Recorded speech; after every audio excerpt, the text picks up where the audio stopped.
All right, look what my mom got me. It says, never half-ass anything, only use your full ass. We love it. I don't know where I'm gonna put it. I need to find something.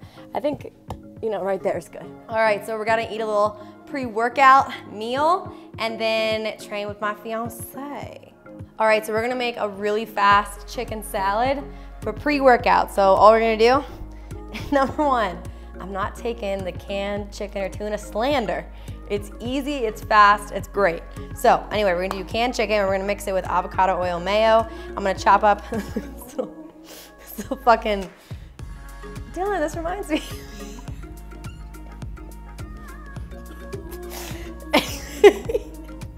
It actually does though. Got like a dick with a little bit of curve. Hit this pussy with an uppercut. But anyway, so so basically, I'm gonna mix it with cucumber, basil, olives, and a little onion, and then put on some bread. We're gonna fry it up, crisp it up, and that's gonna be it.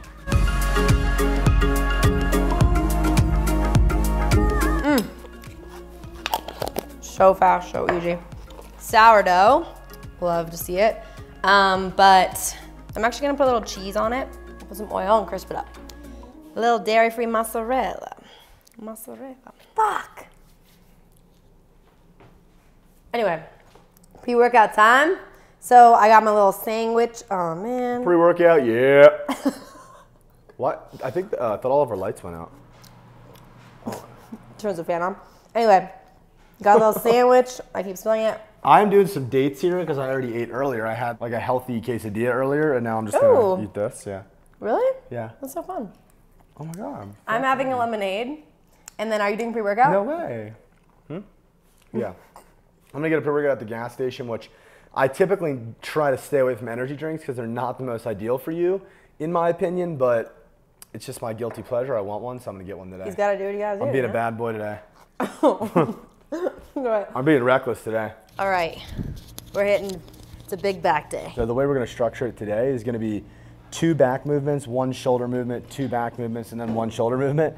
So that's kind of how we're gonna go through it. And the first 2 back movements we're gonna do are gonna be pull-ups, and then she's gonna do assisted pull-ups. So if you guys don't wanna do regular pull-ups or you know, you're not able to yet, then just do assisted.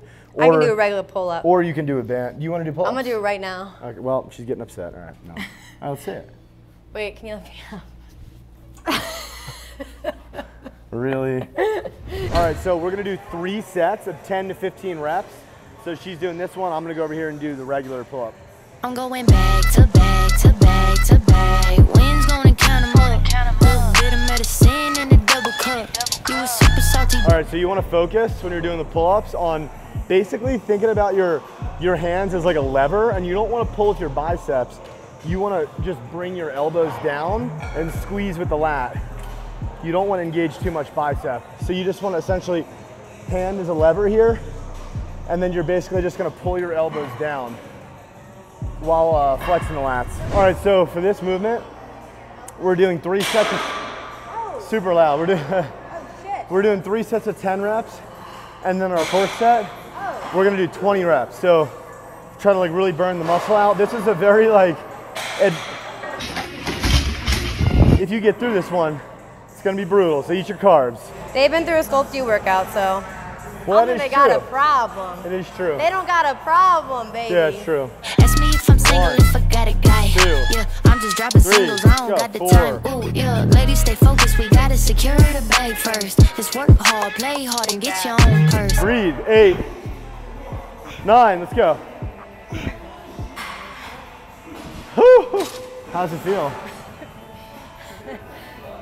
Not good, honestly. Not fucking good. Well, it's doing you good. Look, see, look, this is the Dorito shape. See, look. It's in the shape of a Dorito. Wins gonna count 'em up. Little bit of medicine in a double cup. You a super salty bitch, you ain't one of yours. They keep chasing after me, but they ain't catching up. So we're doing a standing shoulder press. I didn't ask how many reps. How many reps are we doing?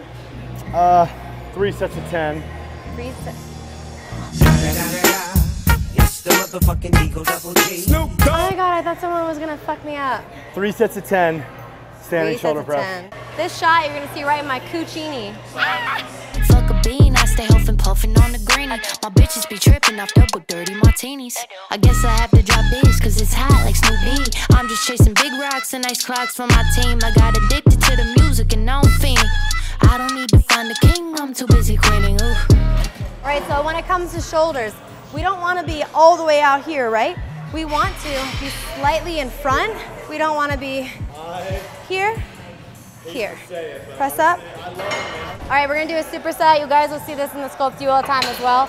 But we're gonna do lat pull down superset with a pullover. We're just gonna do like this close grip attachment, and for me, I feel this more kind of like in the inner back when I utilize an attachment like this, and it was already on there, so we're gonna use it. Basically just using it's already fucking on, I just wanna change it. So he's like, it was already on there.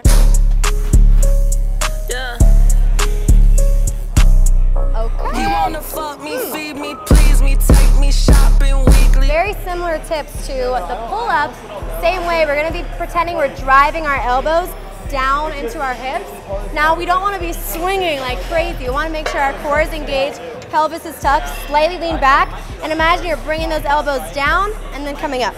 All right, we're finishing it off with my favorite lateral raises. So we're gonna do 4 sets of 8 with these. Now, when it comes to lateral raises, you don't wanna be bringing them out all the way to the side, flapping around, etc. So we're gonna slightly lean forward. We're gonna lead, pretend there's like a string at the end of your elbow. So the string's gonna pull them up, then come back down. Pull up, come back down. So you're leading with your elbows. Now come blow a check on the real bitch. I get on top of that dick, he gon' feel it. Just bought a Porsche, it ain't even that year yet. Came up off TikTok, ran up some millions. All right, so I know training in the gym can be super intimidating, and especially filming in the gym. I've ran around this gym pretending I was gonna shit my pants in a video, so we've done it all. But there's gonna be a lot of people who fucking hate on you. There's gonna be a lot of people who give you the eyes. There's gonna be judgmental people, and it's always a reflection of them. So send them love, send them healing, and post the freaking pictures in the gym, post your transformations, post whatever the hell you want on social media, because know that anytime someone passes judgment, it's not a reflection of you. Just send them love and prayers and healing and all the things, because it's projection of themselves. So do you. Everyone starts in the gym. Oh, he's cheering me on in the back. Hell yeah. We're about to do a couples Q&A. Thank you guys for sending in all the questions. All right, so we're gonna kick it off with the most asked question. And there's a lot of questions on our sex life, which I don't know how I feel about it. We kind of like it. But anyway, so how often do you all have sex? I wanted to go over this first question first and foremost, just knock out of the park and say there is no number or no amount, because I'm sure you guys read books, look at social media, judge yourselves and think, I need to be doing this, this, and this, and this all the time to have a healthy relationship. And that is just not the case. There's no amount that you have to reach per week. I know when we first started dating, I had a lot of sexual trauma in my past, and I utilized sex as a form of validation. And so do you remember at the beginning of the relationship, I was super sex focused. And that was where I connected emotionally in my past, was always through sex. So I had to learn to find intimacy in other ways and how to heal that behavior of my own. But coming into the relationship, you know, we both own businesses, we own a business together, and it gets fucking stressful. And I think one other question I saw, a big one, was how do you guys even fit it in when you're tired at the end of the day? And I think personally it's just finding intimacy in other ways. How do you feel? Yeah, I mean, I would say like it's just genuinely, like, it depends on what the scenario is. Like, I mean, if we are both extremely busy throughout the day, Monday through Friday, for 14, 15 hours straight, then like we might have we might not be having sex. Or if we're like on vacation in, like some awesome place, we might have sex like every other day, twice in one day, every day. It just definitely completely depends. But I think that on your mood, your emotional state, your mental state. Yeah, I think we try and like settle ourselves down after work and stuff like that, and that's when usually like we'll be able to like detach from work and all these other things in life and just like focus on each other. And so yeah, we definitely try and keep that in our lives, but it totally varies from like a few times a week, once a week, every day. I mean, so it definitely totally depends, but we always make sure we make it a priority to not lose that element of a relationship, obviously, you know, so. I want to make sure you guys understand and know in your hearts that whatever works for you and your partner is what matters. It doesn't matter, you know, how many times, it doesn't matter what anyone else is doing. It doesn't matter what we're doing. It doesn't matter what the fuck anyone else is doing. It is what makes you and your partner feel good and what feels intimate to you both. Like, as you said, it could be none for a couple weeks, but we're still, you know, making sure we're having that time together where we're communicating and we're showing each other, you know, intimate moments in other ways besides, you know, the actual act of sex. Because he's been going through family stuff, I go through mental stuff, whatever the case may be, you know, sometimes you're not into it. But the biggest thing is you're in charge of your own nut, basically. Like, you are your number one priority. So the biggest thing is not putting all your needs into a significant other, but being there in the time when they, you know, feel completely off. Yeah. Dylan, was it hard dealing with Katrina's mental health struggle from a toxic relationship? I would say not really super hard. Like, not really, because I feel like I loved Katrina and I knew she was a really good person. So, I mean, there was definitely times where, yeah, I mean, it was difficult to deal with because, you know, when there's a situation where, you know, as like, you know, when you view somebody else as your peer and they're acting in a way that is just kind of like, whether it be, you know, through trauma or immaturity or whatever the case is, if they're acting in a way that you don't find to be linear compared to how they typically act, it can be really difficult, you know, to move past that with them because you can get really frustrated. But I would say, you know, she was very much willing to like admit her wrongdoings pretty quickly or admit this is from trauma so we could talk about it, and so she wouldn't be stubborn after the fact of, you know, acting in certain ways off of that trauma. So yeah, I mean, it wasn't really super hard, and I also, like I said, cared for her a lot and really liked her, knew her heart. So yeah, it wasn't insanely difficult or anything, but no, obviously there was hard times and it created struggle in the relationship for sure at times. Yeah, the beginning of our relationship was definitely rough because, as I've talked about so many times, my safe place, my home was toxicity. Whoa. And as I talked about in the relationship so many times, my safe place home to me was toxicity, abuse, emotional abuse, and just complete rocky up and down. So going into a healthy relationship when that wasn't the case and he communicated and there were all these different elements that I wasn't used to, and it almost felt, and I've talked about this before, it almost felt boring because you're not having that, you know, up and down, up and down. I started to act in certain ways. I had struggled with trust within myself, within a partner. I struggled communicating. I was very, you know, and that's something I still do because I grew up, and it always goes back to, you know, the most formative years of your childhood, but I struggled with an alcoholic father and just alcoholism in my life. So communication, my family was extremely volatile at all times. So that's one of the biggest things you had to work on is communication itself. Absolutely. Yeah, 100%.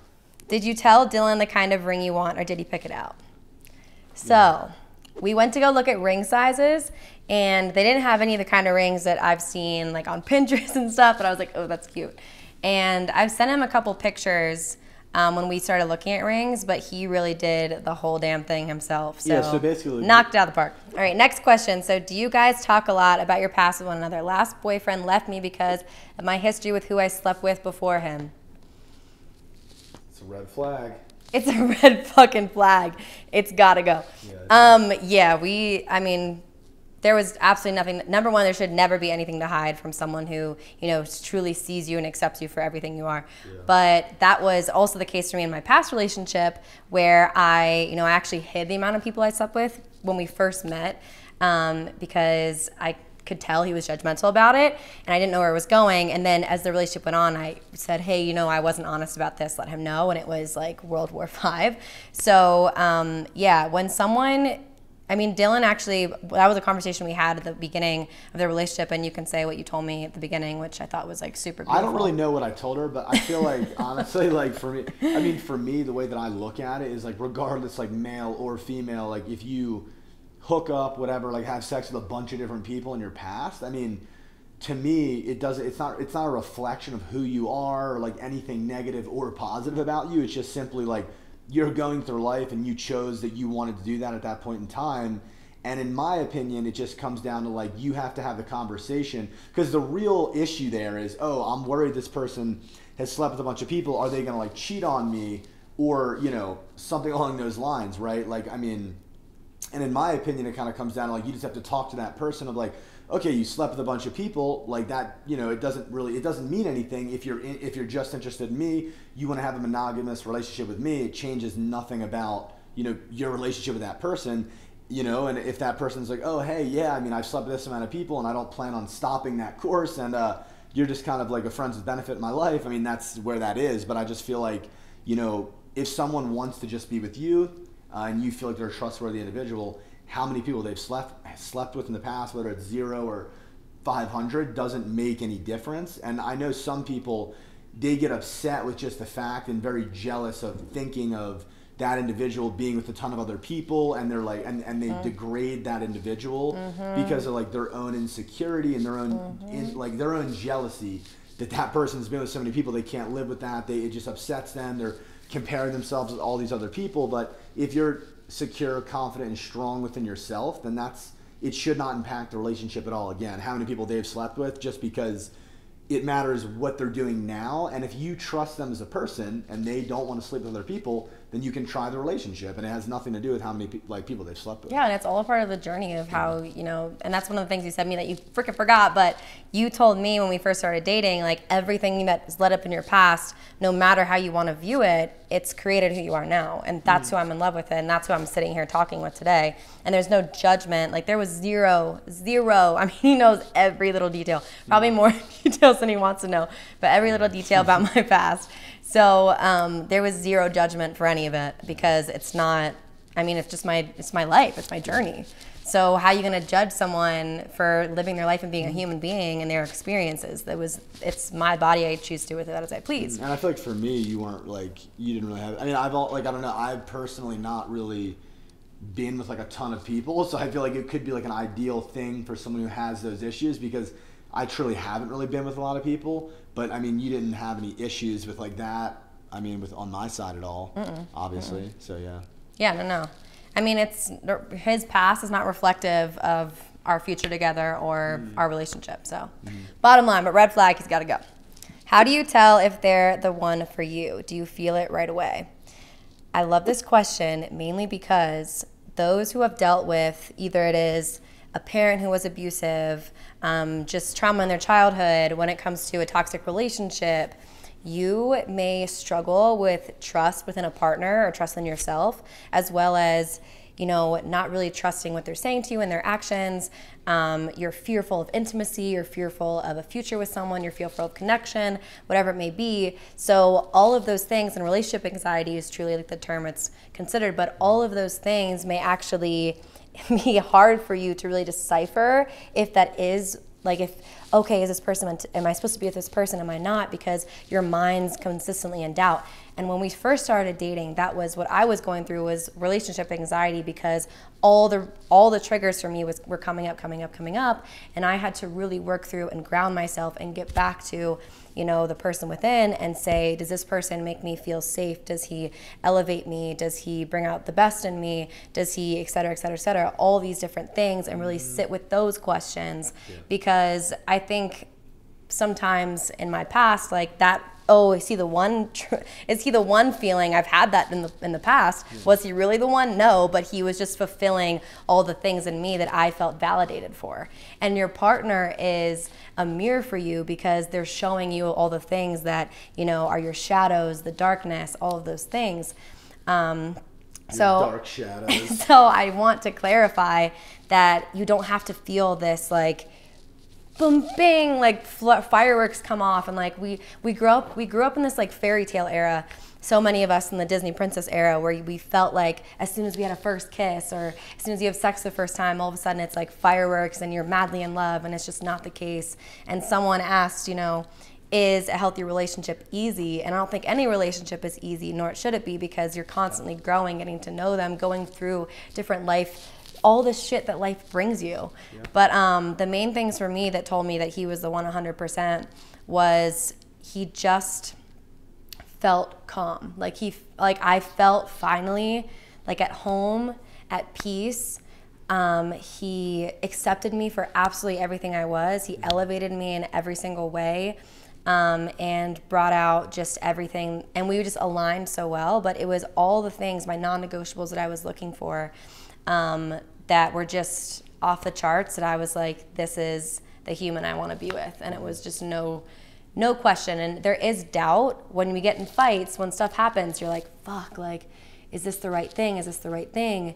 But the biggest thing is diving into like what that fight's actually about. What is, you know, are you fulfilling your own needs? Because we'll get in fucking fights and all of a sudden it will be because, you know, I haven't been prioritizing my mental health, or I haven't been taking care of myself, or you're going through a hard time with your family and it comes out on me, or whatever the case is. So it's like really getting to the root cause of what's coming up. Yeah. And that's really the main thing for all of our fights. Life coach, Katrina. But yeah, what would be your answer for, you know, when did you really know, like, hey, this is the person I want to be with? What was the actual question? I don't think it was that. Yeah, I said, how do you know if they're the right one for you? How did you know you were the one? I was the one? I would say, like, I knew, it's initially, like, the thing is, me and Katrina were friends before we started dating, so it was like, I knew she was, like, a very good person, like, very, like, you know, had a very good heart, and yeah, just a good individual, and was very non-judgmental. Like, she had been through a lot in her life. So yeah, I mean, I knew that, like, she had gone through a lot of shit in her life, and she was just non-judgmental and very cool. And for me, like, that's like one of the biggest things. Cool. Is just, yeah, like somebody who's non-judgmental and also is always willing to listen and grow from conversations and like arguments and like why'd we get in that argument and like dive down deep and all those things, and like has a lot of substance. So for me, I already knew that going in. It's kind of like a cheat code when you're friends before. And so like I knew that, but I knew, you know, like, oh, you know, that I would want to be with her for the rest of my life when, you know, probably like, I don't know exactly the day, but just like a few months in when like we had maybe had like a few like little disagreements or whatever, and how she handled it, how we were able to handle it together. Yeah. Talking about the type of life she wanted for herself, what I wanted for myself. Like once I realized we really align as people, that we would be, you know, we both want the same things in life. We both, you know, we both have like very similar, I feel like, outlooks in a sense on like just on life. And so, yeah, I think that's, I don't know, I'm like kind of dragging on. You're like making me feel like that. No, you aren't. I was looking at you with like love. But yeah, so what I'm saying is like, when I realized those things, and then on top of that, you know, I got to see really truly who she really is. Yeah, I mean, I knew at that moment, I knew at that time, and it was roughly like 2 to 3 months into us dating, honestly. But do you think it's a feeling, or more so just like you really connect everything, and it's just like people always say like, oh, you just know. Well, like for me, it was more like I knew once I actually got experience dating her. And really experience, like a fucking job. Yeah, like it's like a job. Like a job. Okay. No, I'm saying once we actually dated each other and we got to really know each other on a romantic level and really get to know each other's hearts, there was a point in time where I realized like, yeah, like there's no one else I'd want to spend the rest of my life with. Like you're already my best friend. Like, you know, 3 months in, 2 months in, and we just get along so much, and it just feels amazing being like around each other, and you couldn't imagine not being around that person forever and being with someone else, and every other thing aligns. Like they're not abusive to you, they're, you know, understanding, they're willing to own up to their shit when it happens, you know, because regardless of how like starstruck and sexy somebody is to you, like if they're like, you know, just if they're judgmental, abusive, you know, just overall make you uncomfortable in situations, and then it's just not talked about and you just keep moving on in the relationship, you're never going to feel like that person's the one, because, you know, you just don't feel kind of like that sense of home calmness that Katrina was saying, because you know how they're going to act at all times. Like, you know that, oh, they're acting this way because they're upset, but we're going to get past it. We're going to talk about it. Not, oh my gosh, they're treating me in this horrible way. I'm now not going to be able to bring it up. We're going to move on from it. So if those things constantly happen, that is one of the top signs of a toxic relationship. Yeah, so like that wasn't happening. It was just a phenomenal. Yeah, it was, and it was phenomenal. I knew that, and I knew. Yeah, so I guess it just took us like really getting to know each other for a few months, and then I knew very quickly like this is the girl I want to be with. Yeah, once I really got to know her. I think when you know you can get through, like for example, I think when you know you can get through hard shit, And when, you know, we aligned when it comes to parenting, we aligned when it came to finances, we aligned when it came to just all those little things that you really have to ask, like, for a life partner. And when it comes to, like, what are we going to do when our parents get older? What are we going to do about, et cetera, all little things that I've seen in my own personal, you know, parents' relationship and he's seen that have caused, you know, horrific arguments or divorce or whatever the case may be. So we had to really see if we truly align on those things, and that's super important. But yeah, great answer. Do you have each other's phone passcodes? I honestly don't know, but I mean, I feel like the thing is, like, every time I ask her, like, for her phone, like, oh, my phone's dead, I need to fucking call someone, whatever, like, she'll just give me her phone passcode, and I know that you know my phone passcode, but yeah, I mean, he gave it to me, like, right away, and I was like, mic drop, like, fucking dead on the floor, because that never would have been the case in my past relationship. There was the only time that I ever saw a phone was when he'd left it open, went to the bathroom real quick, and I would, like, but yeah, so do a little glance. Like, I mean, we both, I mean, yeah, so it's like, I mean, I don't technically know hers, but if I, like, she knows mine, and, like, if I were to ask her, I mean, I'm just not, we're not concerned with those things. Like, it's just, like, that childish type of situation where, you know, you can't have my phone password, that's just, like, you know, your invasion of privacy, whatever. It's like, anything that I'm doing, I have no problem with her seeing it, and, like, it should be vice versa. So it's not, like, out of pure, like, it's not a, I need your phone password because I don't trust you. That's, like, a reflection of the other person. That's, like, a weird thing. But I feel like for us, it was just a natural, like, it wasn't like, what's your phone password on day one? It might have been like, oh, can I, like, whatever, like, again, like, you need to use their phone or whatever the fuck the case might be. And yeah, I mean, so we're just at the point where it doesn't really matter, like, at all. And when it comes to trust, because we've gone over this so many times, but that was huge, where he was just so willing with he was just so willing with everything in my past, which was, there was a lot of infidelity on social media, so there was a lot of DMing other girls. I would my roommates and I would play this game where we would scroll the explore page and we would click on a picture and we would bet, like, each other, like, do you think he liked it? And my ex would always have liked it. So I told him all these things kind of heading into the relationship. So he was super respectful, which was really important. And huge green flag was when I said, hey, this is what makes me uncomfortable, or whatever the case is. And he sits there and goes, 100%, like, I see where you're coming from. I don't want you to feel that way. And let's see. But also he had the conversation with me on, okay, but how can you know, gain that trust in yourself that you are worthy? Because when you know your worth, you know what you bring to the table, at the end of the day, it doesn't fucking matter. But about anyone else. But so that was important, that he also, you know, held me to my shit to say, okay, but you still have to do that work to make sure, you know, you're good on that end. And that's really important to have a partner that shows up for you like that. But absolutely. All right, next question is, do you ever fight, and is it hard for y'all to get over a fight? Yeah, I can start with this one. I would say, like, yeah, I mean, we definitely do fight. Like, there's times where we, like, fight frequently and, like, you know, get into, like, stupid arguments all the time. And then, you know, we always come back around and realize, like, why are we getting in these stupid arguments? But, you know, and it's just, I think a lot of it's just being conscious and, like, you know, not allowing yourself to basically revert back to yourself as a child and yelling and just getting super upset with somebody. Because at the end of the day, like, you know, oh, they didn't do the dishes when they said they were, or this, that, and the other thing. It's, you know, you can give someone grace and just, you know, you're on the same team. So yelling like your parents yelled at you, if they did toxically yell at you when you're a child, it's not the right way to go about a relationship, raising a child, anything like that. So I feel like, yes, we have yelled at each other. We do, like, get in arguments, but overall, you know, we typically can move on from the arguments pretty fast. Like, the worst it'll be is, like, the next day or something, and, like, but typically we don't like to go to bed angry with each other. But honestly, I just think it's unrealistic. Like,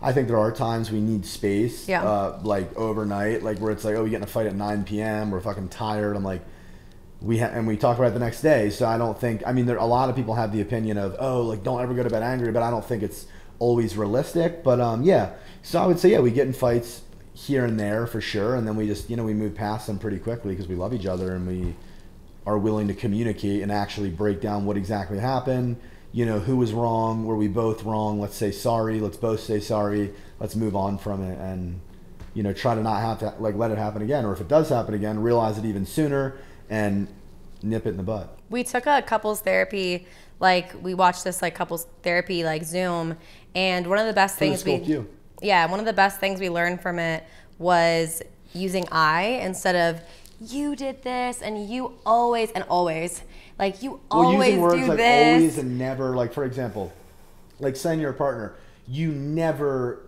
you know, clean up after yourself, or you never do the dishes, or, you know, whatever the case might be, you're upset with them, or you always, you know, treat me badly, whatever it might be, right? The truth is they don't always treat you badly. It's not a never or an always. It's really not. Yeah. It's really not. So, and if it is, you probably shouldn't be with that person. If you guys have an agreement to do something and they've never one time done it, or they always treat you like shit, you should probably not be in the relationship. So that's the whole point. But basically, yeah, not using those words always and never is good, because then it turns into fighting, because then that other person's like, well, I don't always do this. Like, I might, you know, I've done this. I don't always do it. So then they get defensive and they start arguing that, and that person's already, again, upset and defensive because they're yelling at you, telling you would never do something. And so, yeah, I mean, that's a really good thing we did learn. And, yeah, so communicating, you know, from how like, hey, I'm really upset, you know, that the dishes aren't being done because it makes me feel this way. So they're truly understanding where you're coming from. A big thing for us has been housework and chores, because I grew up with 2 military parents, super strict, and he grew up very different. Yeah. So I grew up doing chores at a young age, and chores were huge for me. So we just have different, you know, different ways of living and coexisting, but we had to come together. And we're still working on the fucking dishes, though. But she's a very like messy person overall. Besides the kitchen. Yeah, like she's a messy person, and I don't like to do dishes or cat litter, and then she's just overall like leave all of her shit around, just messy, whatever. So we have to both like come together and be better for each other. But yeah. Yeah. So. Okay, last questions are all about the wedding. So would you prefer a more intimate wedding or a more like all-out wedding? And then when do we plan on starting a family? We're definitely going to, you know, not have a massive amount of people, probably 80, 90 people. But yeah, it's going to be an awesome wedding, like great, amazing food. We're going to have good cocktails, like premium liquors, like that type of thing. Like we're going to have a s'mores bar for her, a bonfire. Like it's going to be really cool. My biggest goal, and I have to like scour Pinterest for hours probably and figure out like all the tiny little things that I would like to make a thing. But my biggest thing is just making it so special, where they see the touches of our love throughout the whole wedding. Mainly just good food and drinks. No. Oh my God. And it mainly, you know, and it also brings out the moments and special moments we have with our family itself. So, and obviously incorporating the cats, which I'm excited about. Someone said a cattail hour, which was so cute. Someone also mentioned from my last video, some cute things. They said, you know, some ideas for the wedding you could do, like everyone can donate to some cute tips they gave from the last video was people could donate to an animal shelter or a cat shelter, which would be really special. Oh, like instead of doing like a present, like or whatever, what do they call Yeah, them? like we can set up like a donation, which I would prefer instead of like receiving. I really don't want to, you know, make people, and that's why we're deciding to do one on the East Coast and having, you know, family members easily be able to travel. And same with our bachelorette and bachelor party. I think things are just like crazy out of hand, and I don't want anyone to feel obligated to spend money they're uncomfortable with spending. So we just want to make sure it's, you know, we can just bring everyone. The main thing is just getting everyone together and just having a fucking blast. That's like the biggest thing ever. So when it comes to the family question, we've had a lot of conversations on it, and really we would like to start, you know, trying, and I'm gonna be this next year actually working with our registered dietitian on just how to really optimize my hormones and get my body in a really good state, which if you guys are interested in learning about that or me documenting that on YouTube, which would be really exciting. But just getting my body, you know, really in a good state, especially because I have circulatory issues that runs in my family. We have venous insufficiency and lymphedema. So I need to get a lot of health stuff, you know, out of the way. And, you know, we have other stuff to take care of. And then I think, you know, after our wedding, we're going to start preparing for it. Yeah, probably like shortly after the wedding. So yeah, we're definitely very excited. It's an insane time of our lives. Like, we're engaged, we're planning a wedding. I mean, it's just, yeah, it's insane. So yeah, we got a lot of stuff going on. But I love you guys, and thank you guys for this little chit chat with us. We had a blast. If you have any more questions, as always, shoot us a DM. Let me know in the comment section what you guys want to see. Always, I have some really fun. For my first YouTube video, I posted about that I wanted to do like a chopped kind of situation and like actually do it. Oh my gosh, we should do that. It's like That's do what a I was gonna cooking say. competition where I choose what she cooks, she chooses what I cook. No, we're gonna have an outside party. Person, yeah. Yeah, because then that would be like. Yeah, so it's like okay. But it would be a good time. But if you guys ever want to see anything or learn more things, next week we're gonna have our registered dietitians come on and do a Q&A for you guys, answering any questions you guys have. So I hope you guys are excited about that. But yeah. Yeah. Thank you guys so much for watching. See you later. Hey, look from the front, you can see that bitch shake. Ass fat, got some weight. Look from the front, you can see